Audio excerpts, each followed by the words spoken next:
Hey everyone, in this video I'm going to show you one way I should say, how you can get started drawing digitally. And because working with a tablet, it takes a few hours to get your brain used to looking up at the screen, but drawing on a tablet without looking at it, we're used to drawing with a pencil and then like lead comes out of the pencil onto the page, so it takes some time. Some of you might be kind of frustrated at first because especially if you are good at drawing, you're going to notice that the quality of your drawings is going to go down. So one way I like to do it is I like to actually draw by hand and then take a picture, and it doesn't have to be a high quality picture, it just has to give me an idea of the lines, and then I open it in Photoshop and I trace it digitally. So I'm going to show you how I do that. So what I've started here is I opened up a canvas. Again, you want to make sure that you have a high resolution 300. You do not want to go under 150. So 300, if your computer is running much too slow or it's taking much too long, you can drop it as needed and you'll get kind of used to what your computer kind of requires. So I have a 300 pixels per inch canvas here. And what I'm going to do is I'm actually going to open up my file. I'm going to go to File and I'm going to go to Open, and I'm going to find the picture of the doodle I did. It's not a high quality doodle, it's just something that I kind of just was doing while I was playing a game. So I'm going to click on Open, and then I'm going to look up where my image is. My image is called Demo Elf. So I'm going to find that and open it. So you'll notice that it actually didn't open in the file that I made. It opened up elsewhere. So what I want to do with this is I want to actually move it from here to the other image. To the other canvas. So I'm going to be on my Move tool or my Select tool, which is up the top. And I'm going to click on this, and I'm not going to let go, and I'm going to drag my Move tool up to my other canvas, or to my canvas, and I haven't let go yet. I'm still holding down, and I'm going to drop it here. If you're with me in the grade 10 course, we did this when we were trying to merge two images together. So you're bringing an image into a canvas you've already made. So now I can move this around here. Now, as you can see, it's upside down, just how I took it.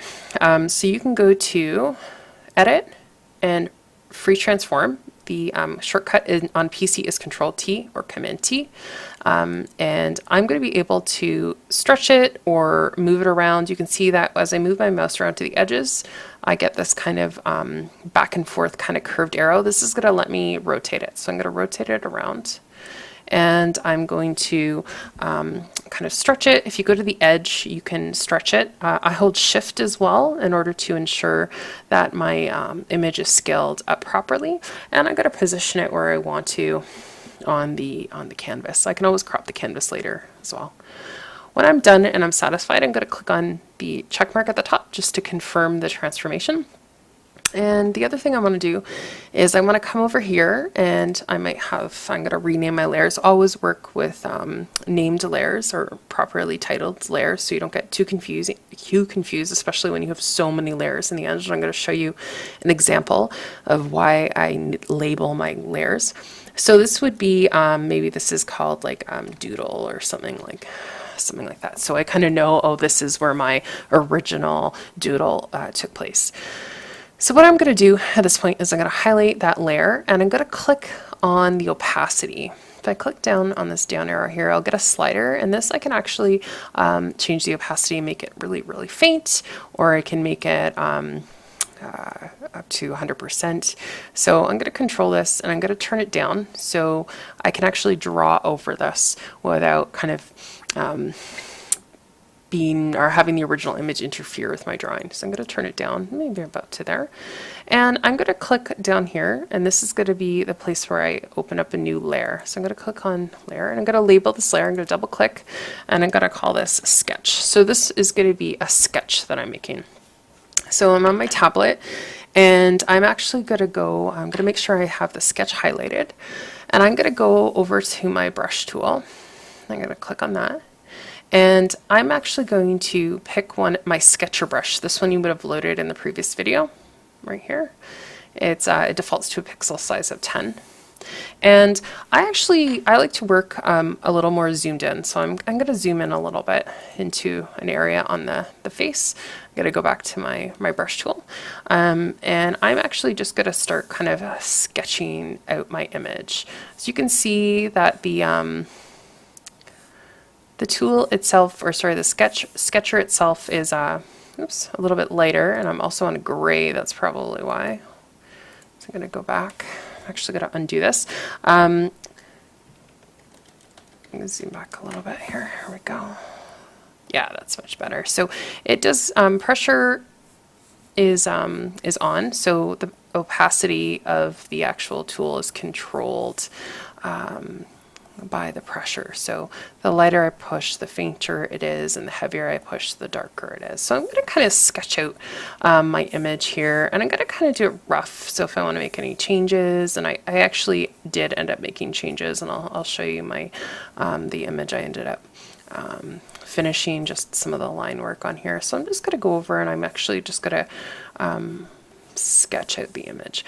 I do find that I'm stronger drawing traditionally, and that's just because of just the time that I've had, and you may find that as well. I notice her lips are a bit off center, so I actually kind of fixed that in my completed version. So I'm going to get you to do this, and a lot of this is going to be able to train your brain. And now, if you don't feel as though you're strong at drawing, or if you want to practice going over lines without actually making a drawing, you can just download a line art image and load it in instead of your own picture, and you can actually go over the lines that way, just to kind of experience it and get your brain kind of used to it. So I'm kind of not doing the great job here, but I'm going to stop. And as you can see, I've started creating my own digital image there. So I've gone from my traditional doodle to just working out some sketches of on my digital doodle. I'm going to show you my the end result of line work that I did. You'll also notice that I'm working with a gray background. I do this for coloring purposes, and as I start inking my image. On the side you can see I'm not nearly done yet, and I have tons of different layers, and they all kind of function differently. So if you can get to the point where your image is fairly clean, there's some line work I have to go back through here and fix a little bit, but that's what I want you to do right now. Is I want you to either create your own image, or you can download some line art, bring it in, and reduce the opacity of your doodle or whatnot, and then just practice kind of going over those lines. And again, you're working with the sketcher brush. If you want your pen to be, or sorry, your brush tool to be a little bit bigger, you can just increase the size on your tool. The hotkeys to increase or decrease the size are your right and left square brackets. So one will increase the pixel size and one will decrease the pixel size, just for a hotkey. And yeah, we'll see you in the next video.